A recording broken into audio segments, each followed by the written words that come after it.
This is Real News Media TV, coverage you can trust. Please like, share, subscribe, and hit the notification bell. Select all for daily news updates. Good evening, my Real News Media TV family. Welcome back to the channel for another news update for April 11, 2023. And in the news this evening, truck driver accused of assaulting girlfriend remanded. A 22-year-old truck driver who is accused of kicking his girlfriend repeatedly, causing injury, is to reappear in court on April 17 when a bail application is to be completed on his behalf. Rajiv Maiti of Spanish Town in St. Catherine was ordered remanded when he appeared before Senior Parish Court Judge Desiree Alain in the St. Catherine Parish Court on Tuesday. His lawyer, Denise Hinson, in applying for bail, acknowledged the seriousness of the case but said that the complainant was the aggressor. Hinson told the court that her client has a clean criminal record and should be granted bail. However, the prosecution requested verification of the Manchester address where Matty would reside if granted bail. Judge Alain then adjourned the matter. It is alleged that Matty and the complainant, who is his child's mother, were at home on Fairfield Road in Spanish Town, St. Catherine on April 4 when he searched her phone and saw several sexually explicit messages. He allegedly became enraged and started to kick the complainant, fracturing her nose. A report was made to the police and the accused was charged with assault occasioning grievous bodily harm. U.S. citizen robbed and killed in St. Anne. A United States resident was robbed and shot to death by gunmen at his home in Monique, St. Anne on Monday night. He has been identified as Gregory McIntosh, a 43-year-old taxi operator from Brooklyn, New York.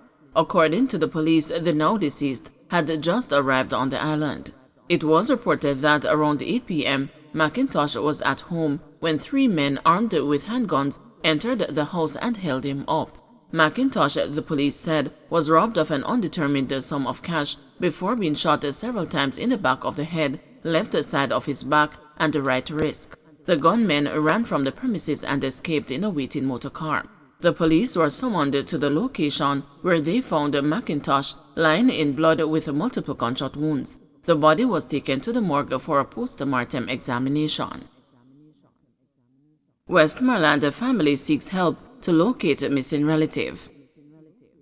A Westmoreland family is seeking the assistance of the public to locate their missing relative. She is 38-year-old Raquel Campbell, who was last seen on Thursday, March 30, at her Mannings Hill Road residence in Kingston. She recently moved to Mannings Hill Road from Windward Road. The missing woman works as a pharmacy technician at the Fontana on Waterloo Road in the parish. Her sister, Saskia Campbell, told the news that Raquel and her spouse allegedly had a disagreement the night before she went missing. She and her spouse had an argument in the night, and in the morning, she woke up and said she was going to wash her hair, Saskia said. She added that the spouse said when he went downstairs where she would have been washing her hair, he only saw the shampoo and the conditioner, and the Campbell was nowhere to be found. Her phone and other personal belongings were left at her home, the sister said. The news was also told that Campbell's disappearance is affecting the entire family. My father and the mom are not eating. The family is extremely stressed, the distraught sister said. The incident has been reported to the Bluefields police station. Meanwhile, the family is appealing to anyone who knows the whereabouts of Raquel Campbell to contact 876-458-4490 or 876-582-2215, the Bluefields police station at 876-955-8156, 119 or the nearest police station. Farmer allegedly caught on surveillance camera breaking into St. Elizabeth home. A farmer has been charged with housebreaking and larceny in relation to an incident in the Luana housing scheme in St. Elizabeth on Saturday, February 25. Charged is 27-year-old Jermaine Findlay of Rocky Hill District in the parish. Reports from the Black River Police are that about 3 p.m., a woman securely locked her house and left. Upon her return, she discovered her house broken into and several items stolen.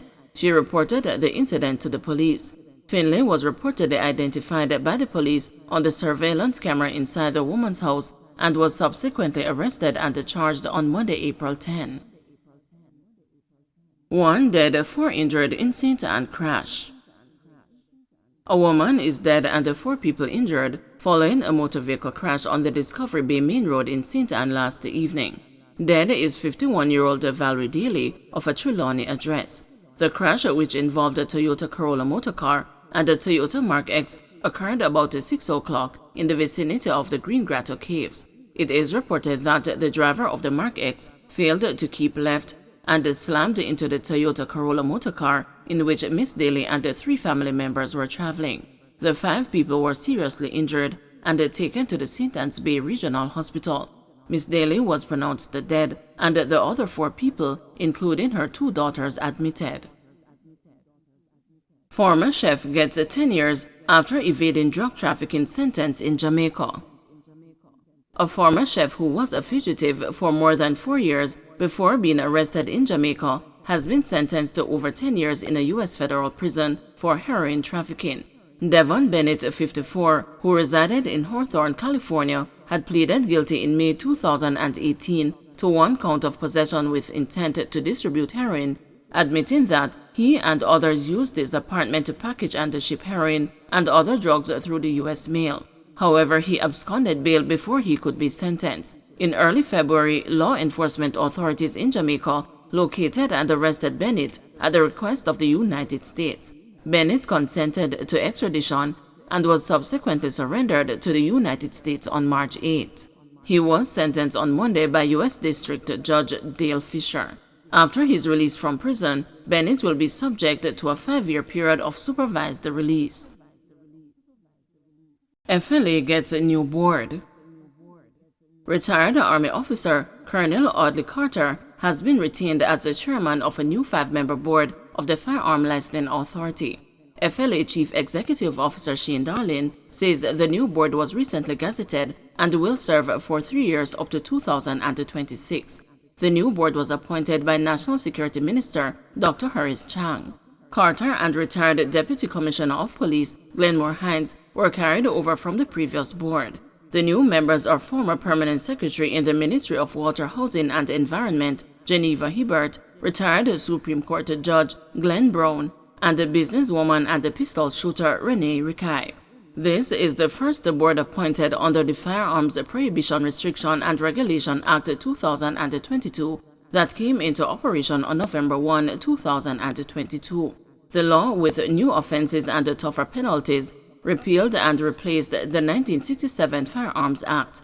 The FLA is responsible for regulating the handling of firearms and ammunition and the importation and exportation of firearms and ammunition into and from Jamaica.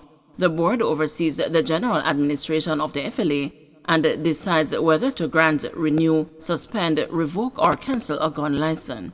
It also appoints the CEO, but with prior written approval of the Minister of National Security. Simpson Miller recuperating at home, says Brown Burke. Former Prime Minister and the People's National Party President Portia Simpson Miller has been released from hospital and is now recuperating at home. PNP Chairman Dr. Angela Brown Burke made the disclosure in an interview with reporters on Tuesday. Let me use the opportunity to express our sincere appreciation for the number of individuals who have expressed their concern, their love and their best wishes for the Honorable Portia Simpson Miller. We are pleased to say that she is recuperating at home and that all those prayers, concerns and love that have been shown, that they are well and truly appreciated, said Brown Burke, who succeeded Simpson Miller as a Member of Parliament for St. Andrews South Western after the former Prime Minister's retirement from politics in 2017. Simpson Miller, who in 2006 became Jamaica's first woman Prime Minister, was rushed to a corporate-area hospital last Thursday for what the PNP said was a non-emergency care. Still, news that a popular political figure had been hospitalized ignited a fury of concerns here and in the diaspora, with many people posting best wishes for her health on the news website and the social media platforms. The PNP, which Simpson Miller served for more than 40 years and led as president from 2005 to 2017, said she was doing well and is being supported by a capable medical team and her loved ones. I know in particular for the individuals from Southwest St. Andrew who have grown up with Sister P, grown up with Mama P. Every time we hear something about her, persons always want to know more. She really remains in their hearts. She has been a mainstay for many of them who have grown up knowing her as MP for Southwest St. Andrew, and on their behalf as well, I know that they too are pleased to know that she is home and recuperating, Brownberg said. Don't forget to like, share, subscribe, and hit the notification bell. Select all for daily news updates.